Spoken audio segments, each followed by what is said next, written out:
Welcome to T-SAT. General స్టడీస్కి సంబంధించిన పాఠ్యాంశాలు చూస్తూ ఉన్నాం.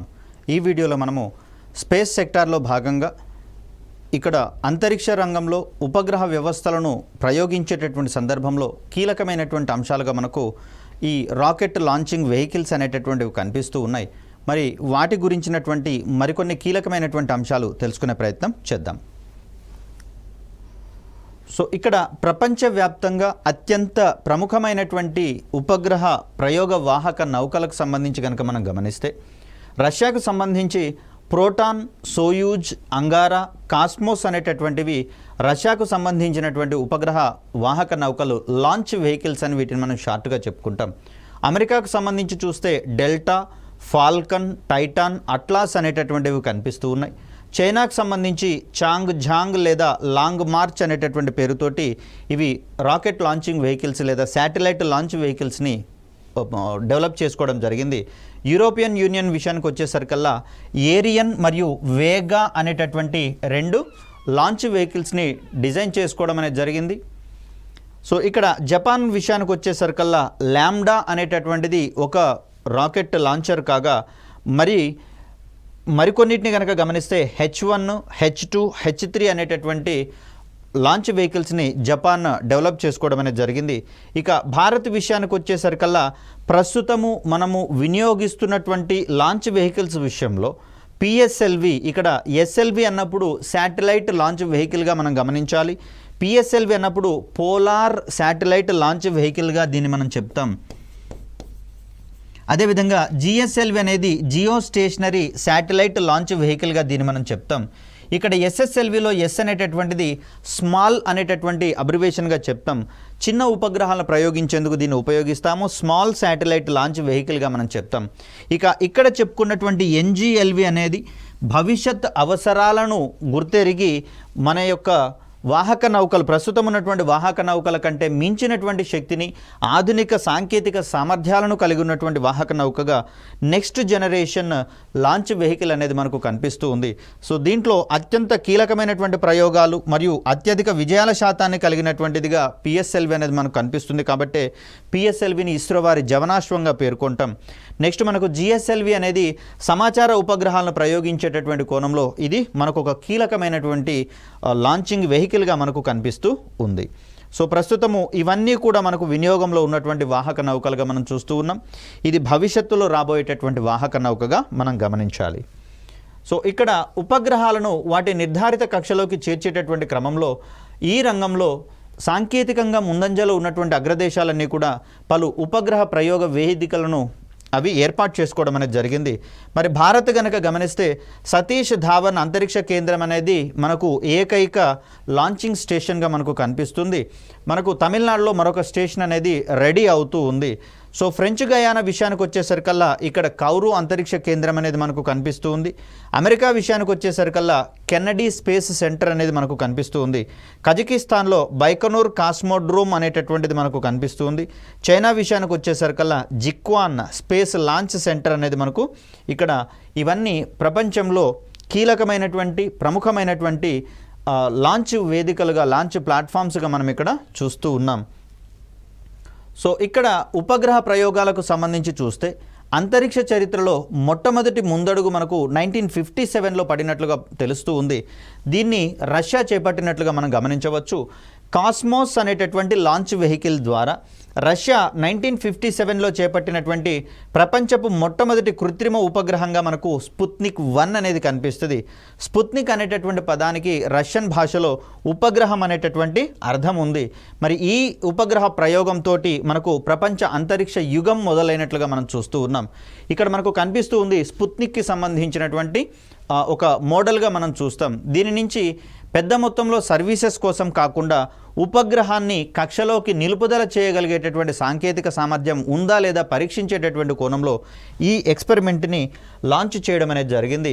రష్యా మరియు అమెరికా దేశాల అంతరిక్ష ప్రయోగాల ప్రేరణతో భారత్లో 1960లలో అంతరిక్ష కార్యక్రమాలు ప్రారంభం కావడం అనేది జరిగింది. దీనికి ప్రధానమైనటువంటి భూమిక వహించినటువంటి వ్యక్తిగా ఇక్కడ చూపిస్తున్నటువంటి డాక్టర్ విక్రమ్ సారాభాయ్ గారు మనకు కనిపిస్తూ ఉన్నారు. వీరు చేసినటువంటి విశిష్ట సేవలకు గాను వీరిని మనము భారత అంతరిక్ష పితామహునిగా మనం ప్రస్తుతించుకుంటూ ఉన్నాం. సో భారత అంతరిక్ష పితామహులైనటువంటి డాక్టర్ విక్రమ్ సారాభాయ్ గారి నేతృత్వంలో 1962లో మనకు మొదటగా సంస్థాగతంగా అంతరిక్ష కార్యక్రమాలను ప్రారంభించేటటువంటి కోణంలో Indian national committee on space research, దీన్ని మనం ఇంకోస్పార్ అనేటటువంటి పేరుతోటి పిలుస్తాం, దీన్ని ఏర్పాటు చేసుకోవడం అనేది జరిగింది. దీని ఆధ్వర్యంలోనే భారతదేశానికి సంబంధించినటువంటి అంతరిక్ష కార్యక్రమాలు ప్రారంభం కావడం అనేది జరిగింది.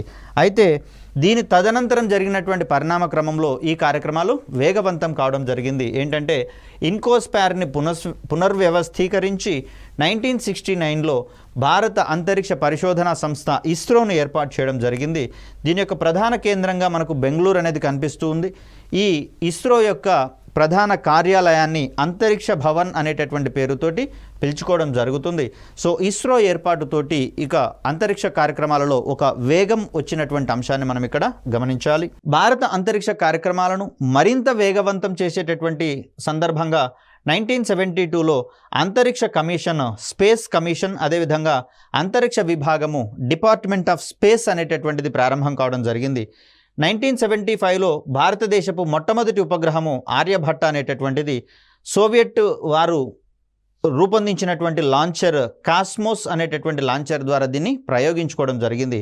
మరి భారత అంతరిక్ష కార్యక్రమాల్లో మరొక కీలకమైనటువంటి ముందడుగుగా మనం ఆర్యభట్ట అనేటటువంటి ఉపగ్రహం గురించి మాట్లాడతాం. దీన్ని స్వదేశీయంగానే రూపొందించుకోవడం జరిగింది. అయితే అప్పటికి మనకు లాంచింగ్ వెహికల్స్ అనేటటువంటివి లేవు కాబట్టి రష్యా సహకారంతో దీన్ని మనం ప్రయోగించుకోవడం జరిగింది. ఇక అంతరిక్ష ప్రయోగాలను స్వదేశీయంగానే చేపట్టేటటువంటి క్రమంలో, అంటే ఉపగ్రహాలను స్వదేశీయంగానే తయారు చేసుకోవాలి, అదేవిధంగా లాంచింగ్ వెహికల్స్ని కూడా స్వదేశీయంగానే రూపొందించుకుంటూ వాటిని ప్రయోగించేటటువంటి క్రమంలో కూడా స్వదేశీ పరిజ్ఞానాన్ని చేపట్టేటటువంటి క్రమంలో మనకు ఈ భారత్ చేస్తున్నటువంటి ప్రయత్నాలలో భాగంగా ఎస్ఎల్వి అనేటటువంటి 4 అంచెల రాకెట్ అనేది మనం ఇక్కడ చూస్తాం. అంచె అంటే మోటార్ల సంఖ్య అనేది చెప్పుకున్నాం మనం క్షిపణికి సంబంధించినటువంటి టాపిక్లో భాగంగా. మరి ఇక్కడ 4 అంచెలలో అంటే దీంట్లో 4 మోటార్లు అనేవి ఉంటాయి. మొదటగా ఇక్కడ భూమికి ఉపరితలానికి ఆనుకొని ఉన్నటువంటి ప్రధానమైనటువంటి మోటారు మండడం జరుగుతుంది. ప్రధాన మోటార్లో ఉన్నటువంటి ఫ్యూయల్ అయిపోయిన తర్వాత ఆ అంచె మిగిలినటువంటి రాకెట్ విడిభాగాలతో విడిపోవడం అనేది జరుగుతుంది. అది విడిపోయినటువంటి వెంటనే నెక్స్ట్ అంచెలో ఉండేటటువంటి రాకెట్ మండడం ప్రారంభిస్తుంది. తద్వారా వాహక నౌక ముందుకు ప్రయాణించేటటువంటి క్రమాన్ని మనం చూస్తాం. దీని తర్వాత 5 దశలలో లేదా 5 అంచెలలో ప్రయాణించేటటువంటి ఏఎస్ఎల్వి వాహక నౌకను రూపొందించుకోవడం జరిగింది. దీని తర్వాత పిఎస్ఎల్వి లాంచ్ వెహికల్ 4 అంచెలలో ప్రయాణిస్తుంది. జిఎస్ఎల్వి వాహక నౌక 3 దశలలో ప్రయాణించేటటువంటి వాహక నౌకగా మనం చూస్తూ ఉన్నాం. ఇక్కడ ఎస్ఎల్వి విషయానికి వచ్చేసరికల్లా దీనికి సంబంధించినటువంటి మొట్టమొదటి ప్రయోగము 1979లో చేపట్టడం జరిగింది. ఇది ప్రయోగ దశలు అంటే ఇక్కడ ప్రయాణించేటటువంటి దశలకు సంబంధించి చూస్తే 4 దశలలో ప్రయాణిస్తుంది.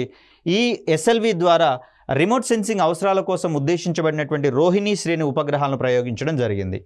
ఇక రెండవ ప్రయోగ వాహక నౌక లేదా రెండవ తరం ప్రయోగ వాహక నౌకకు సంబంధించి చూస్తే దీన్ని మనం ఏఎస్ఎల్విగా చెప్తూ ఉన్నాం. మొదటి ప్రయోగం 1987లో దీన్ని చేపట్టడం జరిగింది. ఇది 5 అంచెలలో ప్రయాణించేటటువంటి వాహక నౌక. దీని ద్వారా స్ట్రెచ్డ్ రోహిణి శాటిలైట్ సిస్టమ్ అనేటటువంటి శ్రేణి ఉపగ్రహాలను ప్రయోగించడం అనేది జరిగింది. మళ్ళీ చెప్పనా, ఏఎస్ఎల్వి ద్వారా 1987లో దీని యొక్క మొదటి ప్రయోగం జరగడం చూస్తూ ఉన్నాం. ఇది 5 అంచెలలో ప్రయాణించేటటువంటి వాహక నౌకగా కనిపిస్తూ ఉంది. వీటి ద్వారా స్ట్రెచ్డ్ రోహిణి శాటిలైట్ సిస్టంలోని ఉపగ్రహాలను ప్రయోగించడం అనేది జరిగింది. నెక్స్ట్ మనం మాట్లాడుకోవాల్సింది అత్యంత కీలకమైనటువంటి ఉపగ్రహము ఇస్రో వారి జవనాశ్వంగా దీన్ని మనం చూస్తాం. పిఎస్ఎల్వి అనేటటువంటి రాకెట్ లాంచింగ్ వెహికల్ని మనము 1993లో మొదటి ప్రయోగాన్ని జరుపుకున్నాం. ఇది 4 అంచెలలో ప్రయాణించేటటువంటి వాహక నౌక కాగా వీటిలో పేర్లో కనిపిస్తుంది మనకు పోలార్ అని, ధృవ కక్షలలోకి ఉపగ్రహాలను ప్రయోగించే కోణంలో దీన్ని రూపొందించుకోగా వీటి సహాయంతో రిమోట్ సెన్సింగ్, భూపరిశీలన ఉపగ్రహాలు, వీటితో పాటుగా కమ్యూనికేషన్ ఉపగ్రహాలను భూస్థిర కక్షలలో కూడా ప్రయోగించేటటువంటి క్యాపబిలిటీ పిఎస్ఎల్వికి ఉన్నట్లుగా మనం గమనిస్తూ ఉన్నాం.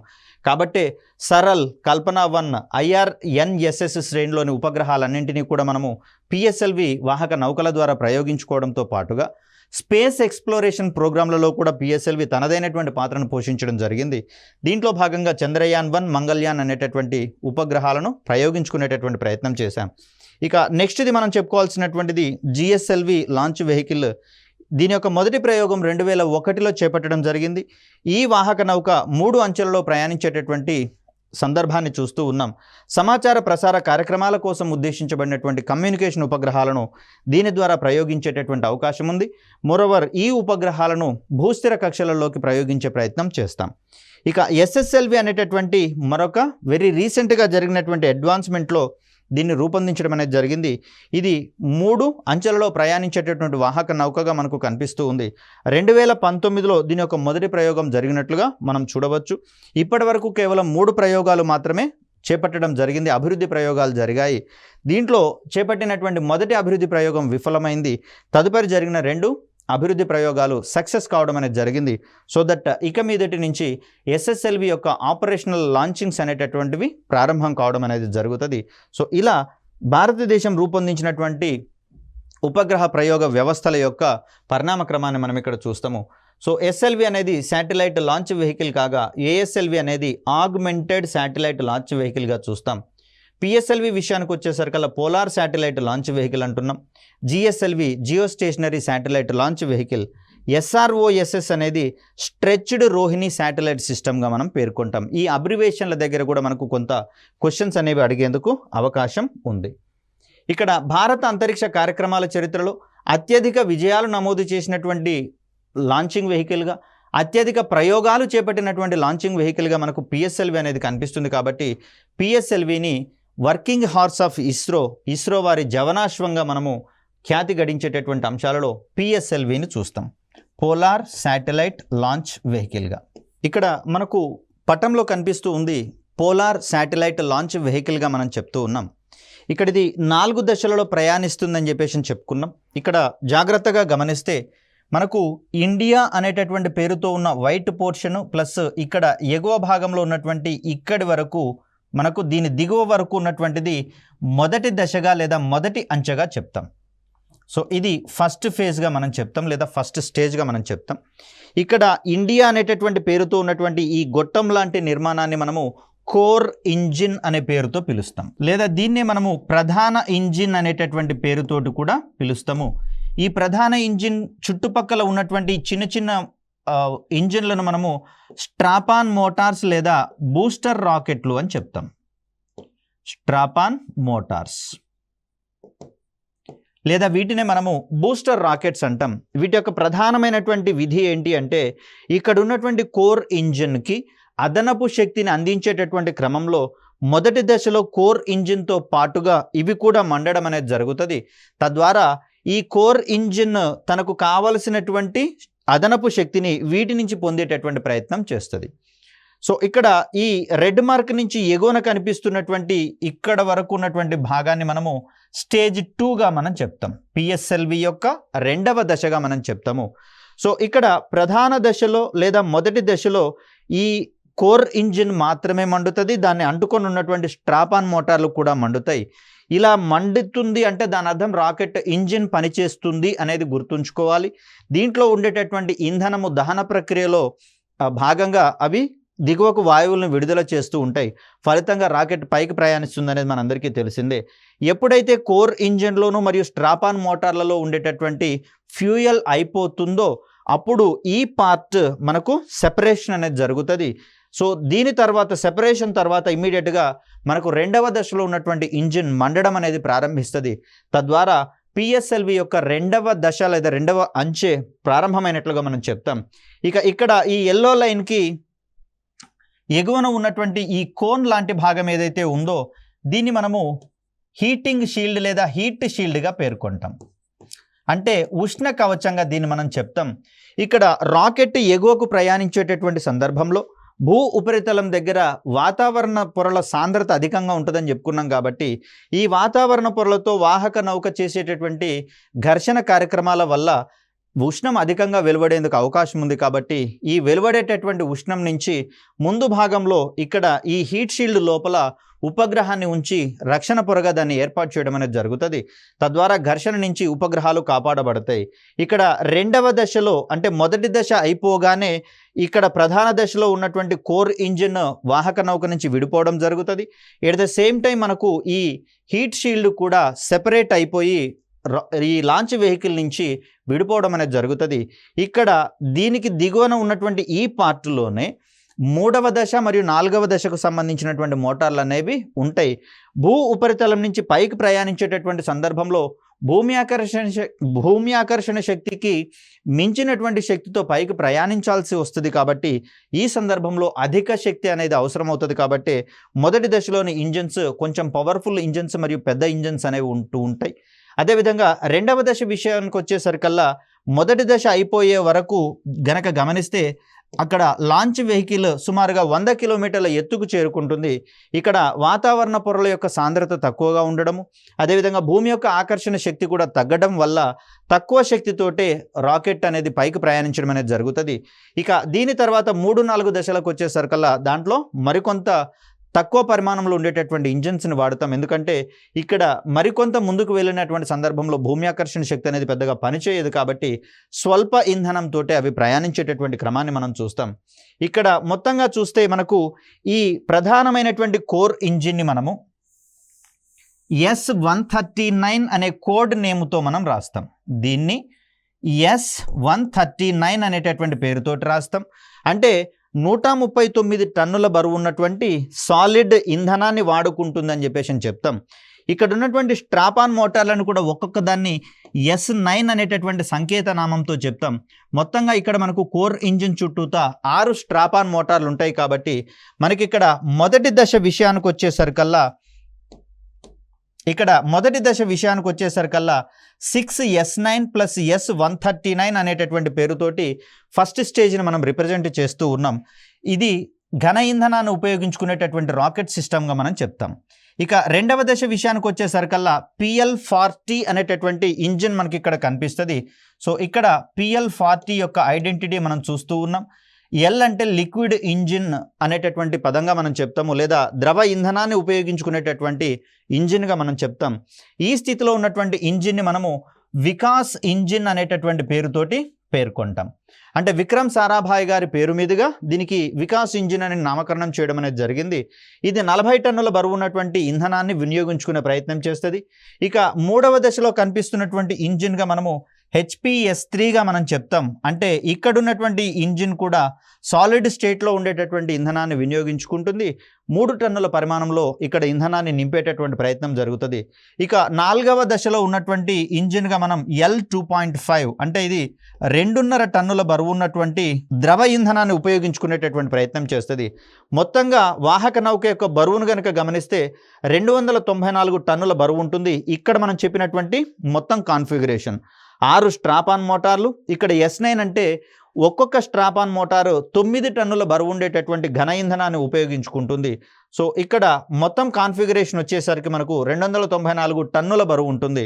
అంటే 2,94,000 కిలోల బరువు అనేది మనకి ఇక్కడ కనిపిస్తూ ఉంది. ఓవరాల్గా వాహక నౌక యొక్క మొత్తం బరువు 44 మీటర్లు ఉంటుంది. వ్యాసం వచ్చేసరికల్లా 2.8 మీటర్ల వ్యాసం అనేది కనిపిస్తూ ఉంది. ఇక్కడ హీట్ షీల్డ్ అనేటటువంటిది మనకు 3.2 మీటర్స్ డయామీటర్ అనేది వ్యాసాన్ని కలిగి ఉంటున్నట్లుగా మనం చూస్తాం.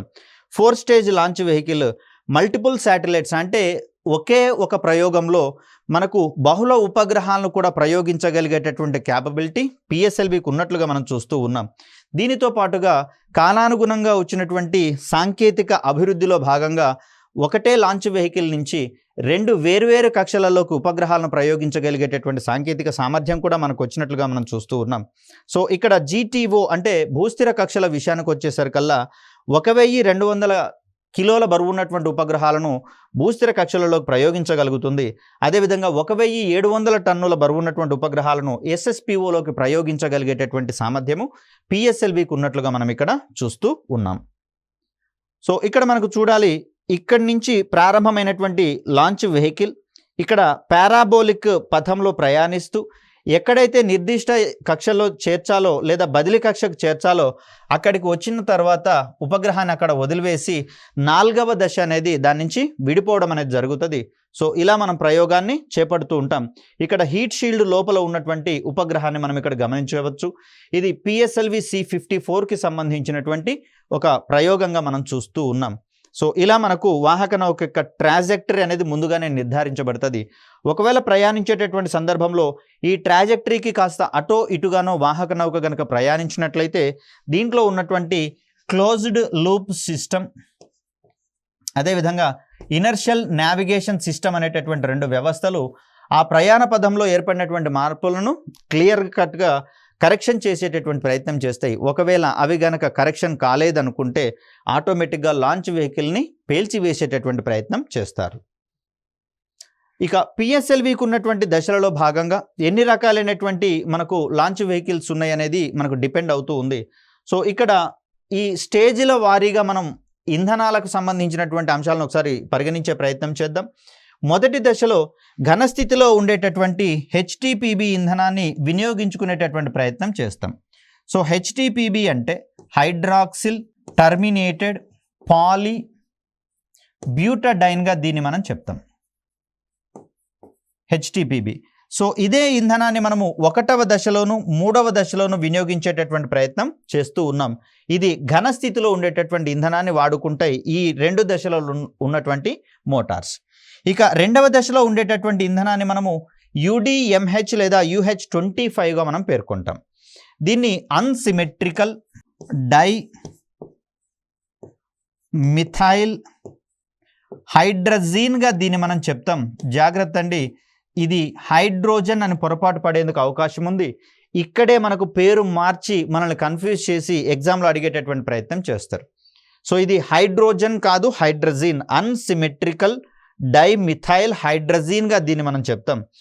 ఇక UH25 అంటే 75% ఏమో అన్సిమెట్రికల్ డైమిథైల్ హైడ్రజీన్ని కలిపి దీనికి అదనంగా 25% మనకు మిథైల్ హైడ్రజీన్ని హైడ్రజీన్ హైడ్రేట్ని యాడ్ చేసేటటువంటి ప్రయత్నం చేస్తారు.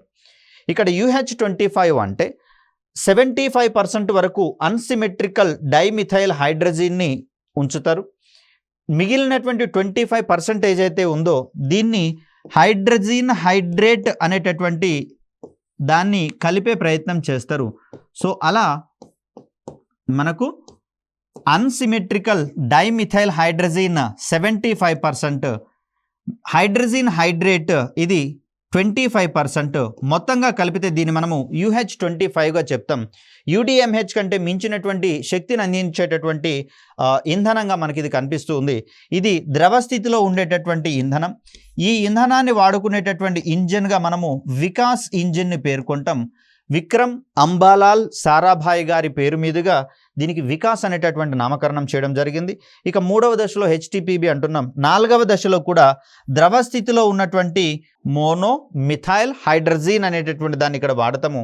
సో ఇక్కడ జాగ్రత్తగా గమనిస్తే PSLV కంటే ముందున్నటువంటి వాహక నౌకలైనటువంటి SLV, ASLV 2 కూడా పూర్తిగా ఘన ఇంధనాన్ని ఉపయోగించుకునేటటువంటి వాహక నౌకలు కాగా మనకు PSLVలోనే మొదటిసారిగా ద్రవ ఇంధనాన్ని వాడుకునేటటువంటి సౌలభ్యం ఏర్పడింది. కాబట్టి మొట్టమొదటిసారిగా ద్రవ ఇంధనాన్ని వాడినటువంటి వాహక నౌకగా PSLVకి పేరు అనేది రావడం జరిగింది. మరి వీటితో పాటుగా GSLVలో కూడా ద్రవ ఇంధనాన్ని వాడతాము. సో ఆ క్రమంలో క్రింది వానిలో ద్రవ ఇంధనాన్ని వాడుతున్నటువంటి వాహక నౌకలు ఏవి అన్నప్పుడు మనం PSLV, GSLVలని ద్రవ ఇంధనం వాడుతున్నాం కాబట్టి ఆప్షన్గా తీసుకుంటాం. కానివి ఏవి అన్నప్పుడు మనం ఇంత క్రితం చెప్పుకున్నటువంటి శాటిలైట్ లాంచ్ వెహికల్ కావచ్చు, ASLV augmented satellite launch vehicle కావచ్చు, అదేవిధంగా స్మాల్ శాటిలైట్ లాంచ్ వెహికల్, ఈ మూడింటిలలో కూడా ఘన ఇంధనమే ప్రధానంగా వాడతాం. కాబట్టి ద్రవ ఇంధనాన్ని వాడనటువంటి లాంచ్ వెహికల్స్ ఏవి అన్నప్పుడు వీటిని మనం పేర్కొనాల్సి వస్తుంది. ఈ విధమైనటువంటి స్లైట్ డిఫరెన్సెస్ ఆధారంగా కూడా మనకు క్వశ్చన్స్ పడేందుకు అవకాశం అనేది ఏర్పడుతుంది. ఇక PSLVలో ఉన్నటువంటి వేరియంట్స్ అంటే రూపాంతరాలకు సంబంధించి చూస్తే మనకు ప్రయోగించబడేటటువంటి ఉపగ్రహాల యొక్క బరువును ఆధారంగా కావచ్చు, అదేవిధంగా చేర్చవలసినటువంటి ఉపగ్రహాల యొక్క కక్షలను బట్టి కావచ్చు, రకరకాలైనటువంటి వేరియంట్స్ని మనం ఇక్కడ ఏర్పాటు చేసుకోవడం జరిగింది. ఇక్కడ డయాగ్రామ్లో కనిపిస్తున్నటువంటి 5 నిలువుగా ఉన్నటువంటి రాకెట్స్ మనం చూస్తూ ఉన్నాం. ఇవి ఒక్కొక్కటి ఒక్కొక్క పిఎస్ఎల్వి వేరియంట్గా మనం చెప్తూ ఉన్నాం. సో దీంట్లో ఈ వేరియంట్స్ని ఏ విధంగా మనం డిజైన్ చేస్తాము అంటే, ఇక్కడ మనకు పేర్కొనబడుతున్నటువంటి ఈ స్ట్రాపాన్ మోటార్లు వాటి యొక్క సంఖ్యను ఆధారంగా ఇక్కడ మనకు ఈ రాకెట్లలో ఉండేటటువంటి వేరియంట్స్ అనేవి మనకు మారుతూ ఉంటాయి. సో తొలిసారిగా మనం రూపొందించినటువంటి పిఎస్ఎల్వి వేరియంట్గా మనం పిఎస్ఎల్వి జీ అని చూస్తున్నాం. ఇక్కడ జీ అంటే జనరల్ అనేటటువంటి అంశంగా చూస్తాం. సో పిఎస్ఎల్వి యొక్క సాధారణ రూపంగా మనం దీన్ని చూస్తాం. ఇక్కడ జాగ్రత్తగా గమనిస్తే మొదటి దశలో ఉన్నటువంటి కోర్ ఇంజిన్గా S139 అనేది కనిపిస్తుంది. రెండవ దశకు వచ్చేసరికల్లా PL40 అనేది కనిపిస్తుంది. మూడవ దశకు వచ్చేసరికల్లా మనకు HPS3 అనేది కనిపించింది. అదేవిధంగా ఫోర్త్ స్టేజ్కి వచ్చేసరికల్లా మనకు L2.5 అనేది మనకు కనిపించింది. సో ఇదే వరుస క్రమం మిగిలిన అన్ని రాకెట్లలోనూ కనిపిస్తుంది. ఎక్సెప్ట్ ఇక్కడ స్ట్రాపాన్ మోటార్లు అనేటటువంటివి జనరల్ వెర్షన్లో 6 కనిపిస్తాయి ఇంటూ S9, అంటే 9 టన్నుల ఇంధనాన్ని ఉపయోగించుకునేటటువంటి ఘన స్ట్రాపాన్ మోటార్లు అనేవి పిఎస్ఎల్వి జనరల్లో కనిపిస్తూ ఉన్నాయి. ఇక పిఎస్ఎల్వి కోర్ ఎలోన్ అంటే, కోర్ అంటే ప్రధాన ఇంజిన్, ఎలోన్ అంటే ఒక్కటే ఉంది అని అర్థం. ఇక్కడ కోర్ ఎలోన్ అంటే కోర్ ఇంజిన్ ఒక్కటే ఉంది అంటే అర్థం ఏంటంటే, ఇక్కడ జనరల్ వెర్షన్లో ఉన్నటువంటి 6 స్ట్రాపాన్ మోటార్లు ఏవైతే ఉన్నాయో 6 S9 స్ట్రాపాన్ రాకెట్లను తొలగించి వేసినప్పుడు కోర్ ఎలోన్ రూపం అనేది ఏర్పడుతుంది. ఇక్కడ మనకు కనిపిస్తూ ఉంది. ఇక్కడేమో 2 అవతల వైపు మరొక 2 స్ట్రాపాన్ మోటార్లు కనిపిస్తే ఈ 2 అనేటటువంటి అమరిక ఇక్కడ మనకు కనిపించట్లేదు.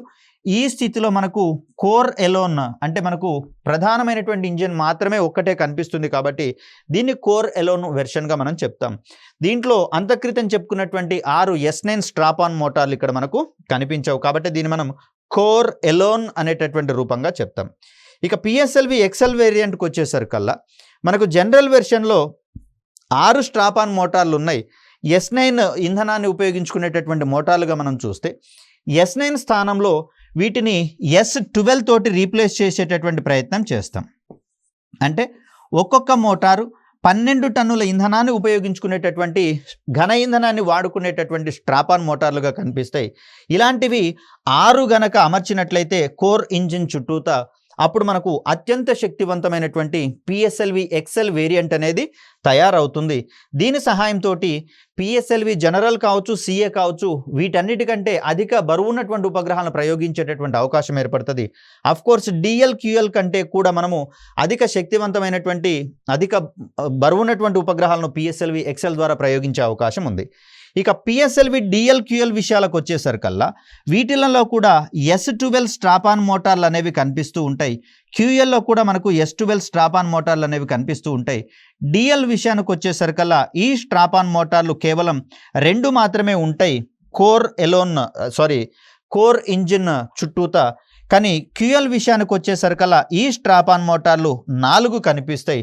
4 S12 స్ట్రాపాన్ మోటార్లు కోర్ ఇంజిన్కి ఇరువైపులా గనక వాటిని అమర్చినట్లయితే ఏర్పడేటటువంటి రూపాన్ని మనం పిఎస్ఎల్వి QL వెర్షన్గా మనం చెప్తాం. సో ఇక్కడ పిఎస్ఎల్వి జనరల్ వెర్షన్కి వచ్చేసరికల్లా 294 లేదా 295 టన్నుల బరువు అనేది మనకి ఇక్కడ కనిపిస్తూ ఉంటే, పిఎస్ఎల్వి కోర్ ఎలిమెంట్ అనేటటువంటిది 230 టన్నుల బరువు అనేది కనిపిస్తుంది. పిఎస్ఎల్వి ఎక్సెల్ విషయానికి వచ్చేసరికల్లా ఇది 320 టన్నుల బరువు అనేది కనిపిస్తూ ఉంది. పిఎస్ఎల్వి DL విషయానికి వచ్చేసరికల్లా ఇది 260 టన్నుల బరువు అనేది కనిపిస్తుంది. ఇక పిఎస్ఎల్వి QL అప్రాక్సిమేట్లీ దీని యొక్క ఖచ్చితమైనటువంటి బరువు తెలియడం లేదు. 280 లేదా 290 టన్నుల బరువు ఉన్నటువంటి వాహక నౌకగా మనకు పిఎస్ఎల్వి QL అనేది కనిపిస్తుంది. సో వీటి సహాయంతో వేర్వేరు బరువులు కలిగినటువంటి ఉపగ్రహాలను విభిన్న కక్షలలోకి ప్రయోగించేటటువంటి ప్రయత్నం చేస్తారు.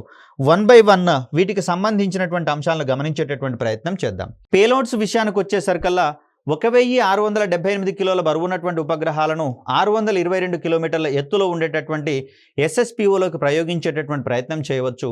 ఇక్కడ పిఎస్ఎల్వి జనరల్ వెర్షన్ యొక్క బరువు వచ్చేసరికి మనకు 295 టన్నులు ఉన్నట్లుగా మనం చూస్తూ ఉన్నాం. ఇక్కడ పిఎస్ఎల్వి జనరల్ యొక్క ప్రయోగ కార్యక్రమాలు కనుక మనం గమనిస్తే ఇప్పటి వరకు మొత్తంగా మనం 12 ప్రయోగాలను చేపట్టుకోవడం అనేది జరిగింది. పిఎస్ఎల్వి జనరల్ వెర్షన్కి సంబంధించి. ఈ 12 వెర్షన్స్లలో మొదటి మూడింటిని మనము అభివృద్ధి ప్రయోగాలుగా చెప్తాం. ఈ ప్రయోగాలలో మనము వాహక నౌక మనం అనుకున్నటువంటి స్పెసిఫికేషన్స్ ఆధారంగా ప్రయాణిస్తుందా లేదా అనేటటువంటి అంశాల మీద మాత్రమే దృష్టి సారించడం జరుగుతుంది. ఇక్కడ ఉపగ్రహము కక్షలో చేరిందా, ఉపగ్రహం నుంచి మనం సర్వీసెస్ తీసుకున్నామా లేదా అనేటటువంటి విషయాల మీద ఎలాంటి క్లారిటీ తోటి మనం ఉండం. కేవలం ఇక్కడ వాహక నౌక అనేది మనం అనుకున్నటువంటి అంశాల ఆధారంగా, లక్ష్యాల ఆధారంగా ప్రయాణిస్తుందా లేదా అనేటటువంటిది మాత్రమే ప్రధానమైనటువంటి క్రైటీరియా. సో మొదటి ప్రయోగంలో భాగంగా IRS-1E అనేటటువంటి ఉపగ్రహాన్ని భూ నిమ్న కక్షలలో ప్రయోగించడం జరిగింది. ఇక్కడ మొదటి ప్రయోగము విఫలమైనట్లుగా మనం చూస్తూ ఉన్నాం. సో అవుట్ ఆఫ్ 12 ప్రయోగాలలో మొదటి ప్రయోగం ఫెయిల్యూర్. మిగిలినటువంటి దాంట్లలో ఇక్కడ రెండవది సక్సెస్ఫుల్గా ప్రయోగించాం, మూడవది కూడా సక్సెస్ఫుల్గా ప్రయోగించాము. PSLV D2 D3 అనేవి 1994-96లలో ప్రయోగించడం. వీటితోటి IRS-P2 IRS-P3 అనేటటువంటి ఉపగ్రహాలను ప్రయోగించాం SSPOలోకి. 2 ప్రయోగాలు సక్సెస్. ఇక డెవలప్మెంట్ ప్రయోగాలు అయిన తర్వాత C1 అనేటటువంటి కోడ్ నేమ్ అన్నిటికీ కనిపిస్తుంది చూడండి. దీన్ని మనము కంటిన్యూయస్ అంటాం. అంటే PSLV యొక్క కొనసాగింపు కార్యక్రమాలుగా వీటిని మనం చెప్తాము. డెవలప్మెంట్ ప్రయోగాలు అయిన తర్వాత కొనసాగింపు కార్యక్రమాలు 1 నుంచి స్టార్ట్ అయినాయి. 1, 2, 3, 4, 5, 6, 7. ఇక్కడ 7 వరకు వరుసగా జనరల్ వెర్షన్లో మనకు లాంచింగ్స్ అనేవి కనిపిస్తూ ఉన్నాయి. దీని తర్వాత PSLV C16 మరియు PSLV C35 ఇవి 2 మాత్రమే జనరల్ వెర్షన్గా మనం చూస్తూ ఉన్నాం.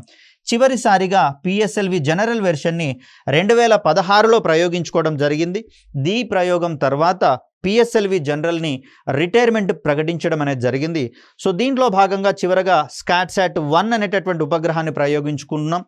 ఇక్కడ టోటల్గా చూస్తే PSLV జనరల్ వెర్షన్ ద్వారా 29 ఉపగ్రహాలు మనం ప్రయోగించుకోగా దీంట్లో స్వదేశీ ఉపగ్రహాలు 17, విదేశీ ఉపగ్రహాలుగా మనకు 12 అనేవి కనిపిస్తూ ఉన్నాయి.